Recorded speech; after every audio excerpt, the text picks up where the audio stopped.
সমগ্র রাজ্যের সাথে তাল মিলিয়ে শিলচরে যথাযোগ্য মর্যাদায় ২৬শে জানুয়ারি ৭৭তম প্রজাতন্ত্র দিবস পালন করা হয়। সোমবার শিলচরের পুলিশ প্যারেড গ্রাউন্ডে ২৬শে জানুয়ারি প্রজাতন্ত্র দিবস পালন করা হয়। রাজ্যের অন্যান্য অংশের সঙ্গে কাছাড় জেলার শিলচরে ২৬শে জানুয়ারি দেশের ৭৭তম প্রজাতন্ত্র দিবস যথাযোগ্য মর্যাদায় পালন করা হয়। ২৬শে জানুয়ারি সকাল ৯টায় শিলচরের পুলিশ প্যারেড গ্রাউন্ডে আনুষ্ঠানিকভাবে জাতীয় পতাকা উত্তোলন করেন মন্ত্রী কৌশিক রায়। জাতীয় পতাকা উত্তোলনের পর দেশাত্মবোধক সঙ্গীত পরিবেশন করা হয়। এরপর পুলিশ প্যারেড গ্রাউন্ডের ট্যাবলো প্রদর্শন, সাংস্কৃতিক অনুষ্ঠান, যোগাসন সহ বিভিন্ন সামাজিক ও সাংস্কৃতিক কার্যসূচি অনুষ্ঠানের মাধ্যমে প্রজাতন্ত্র দিবস পালন করা হয় জেলা প্রশাসনের পক্ষ থেকে। এই অনুষ্ঠানে উপস্থিত ছিলেন কাছাড়ের পুলিশ সুপার, কাছাড়ের জেলা শাসক, শিলচরের সাংসদ, শিলচর বিধায়ক দীপাল চক্রবর্তী, বিজেপি সভাপতি রূপম সাহা, ধলাই বিধায়ক নিহার রঞ্জন দাস সহ সরকারি আধিকারিকগণ উপস্থিত ছিলেন। শিলচর থেকে সুরজিৎ চক্রবর্তীর report, Assam prime network. Traffic police Cachar GEF platoon 6th AP battalion কাঁঠাল প্লাটুন।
দেশের প্রত্যেক নাগরিকবৃন্দকে আন্তরিক অভিনন্দন এবং শুভেচ্ছা জ্ঞাপন করছি।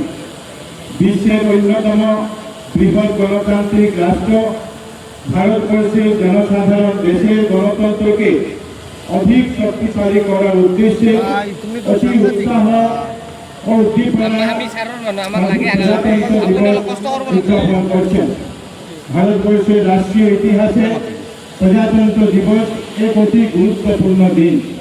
প্রতি বছর ২৬শে জানুয়ারি সমগ্র দেশ জুড়ে আমরা গভীর শ্রদ্ধা, উৎসাহ এবং গৌরবের সঙ্গে এই দিনটি পালন করে থাকি।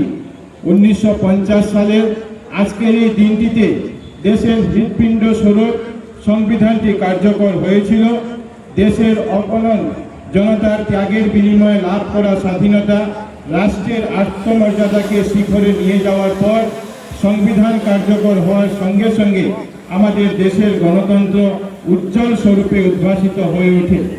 এই শুভক্ষণে আমরা সংবিধান খসড়া কমিটির চেয়ারম্যান ডক্টর B.R. আম্বেদকর, সংবিধান সভার চেয়ারম্যান ডক্টর রাজেন্দ্র প্রসাদ, আমাদের প্রাতঃস্মরণীয় ব্যক্তি লোকপ্রিয় গোপীনাথ বরদলৈ সহ জাতির পিতা মানব মহাত্মা গান্ধীর পাশাপাশি সমস্ত স্বাধীনতা সেনানী এবং অমর শহীদদের প্রতি গভীর শ্রদ্ধাঞ্জলি জ্ঞাপন করছি, যাদের সর্বোচ্চ ত্যাগের বিনিময়ে আমরা দেশের স্বাধীনতা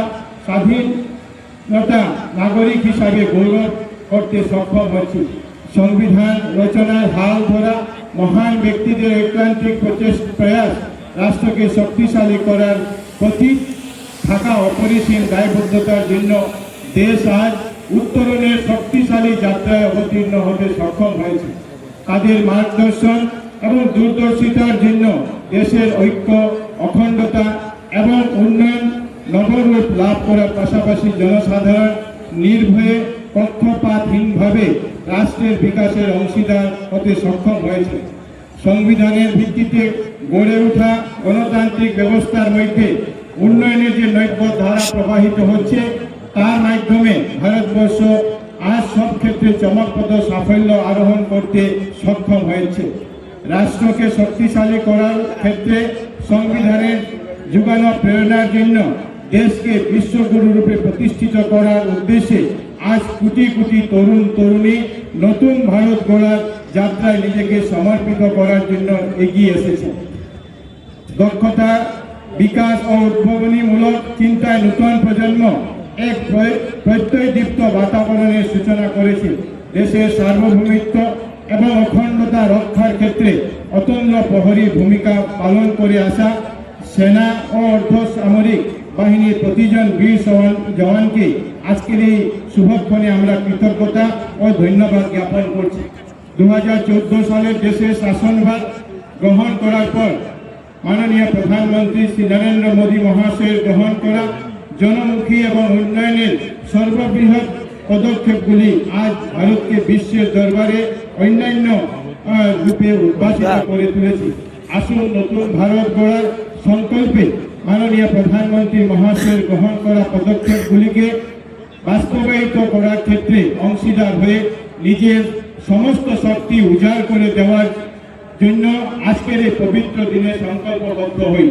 সবকা সাথ, সবকা বিকাশ, সবকা বিশ্বাস, সবকা প্রয়াস নীতিতে আমাদের দেশের সর্বাঙ্গীন বিকাশের জন্য নরেন্দ্র মোদী মহাশয়ের গ্রহণ করা পদক্ষেপের প্রতি সমর্থন জানিয়ে রাজ্যের সর্বস্তরের মানুষের উন্নয়নের জন্য আমাদের বিচক্ষণ, দূরদৃষ্টি সম্পন্ন জনপ্রিয় নেতা ডক্টর হিমন্ত বিশ্ব শর্মা মহাশয়ের নেতৃত্বে অসম সরকার সম্ভবপর সব ব্যবস্থা গ্রহণ করেছে। একদিকে যেভাবে সব ভূমিপুত্রদের উন্নয়নের ব্যবস্থা করেছেন, অন্যদিকে অর্থনৈতিকভাবে অনগ্রসর মানুষের উন্নয়নের জন্য পদক্ষেপ গ্রহণ করে সবাইকে সমমর্যাদা স্বাভিমানের সঙ্গে বেঁচে থাকার সুযোগ প্রদান করেছে। একদিকে স্বচ্ছতা এবং মেধার ভিত্তিতে 1.5 লক্ষেরও অধিক নিযুক্তি দিয়ে যুবশক্তির আত্মবিশ্বাস ফিরে আনার বিপরীতে স্বনিয়োজন পথ প্রদর্শন করে আত্মনির্ভর অসমের বুনিয়াদ নির্মাণ করেছেন। আজ মোদীজির বিকাশ ভি বিরাসত ভি আদর্শে একদিকে সেতু, রাস্তাঘাট, বিভিন্ন পরিকাঠামো উন্নয়নের মাধ্যমে রাজ্যকে বিকাশের অনিরুদ্ধ গতিতে এগিয়ে নিয়ে যাওয়ার সঙ্গে সঙ্গে রাজ্যের কলা, সংস্কৃতি, প্রাকৃতিক সম্পদ ইত্যাদি সুরক্ষার জন্য বিহু বিনন্দিয়া, ঝুমুর বিনন্দিনী, বাগডুম্বা সহ রাষ্ট্রীয় পর্যায়ে লাচিত দিবস ইত্যাদি উদযাপন করার পাশাপাশি ইকোলজি ভি নীতিতে কাজিরাঙ্গা এলিভেটেড করিডোর নির্মাণ করে বন্যপ্রাণী সুরক্ষার ব্যবস্থা করে উন্নয়নের ক্ষেত্রে অসম দেশের মধ্যে অগ্রগামী রাজ্য হিসাবে পরিণত হয়েছে। বিকাশের এই দুর্বার গতি অদূর ভবিষ্যতে অসম ফর আসাম বলে শুধু জাতীয় প্রেক্ষাপটে নয়, আন্তর্জাতিক পর্যায়ে স্বীকৃত হবে। মাননীয় মুখ্যমন্ত্রী মহোদয়ের সুইজারল্যান্ড দাভাসে অনুষ্ঠিত ওয়ার্ল্ড ইকোনমিক ফোরামে করা প্রতিনিধিত্ব যেন এরই একটা প্রতিফলন।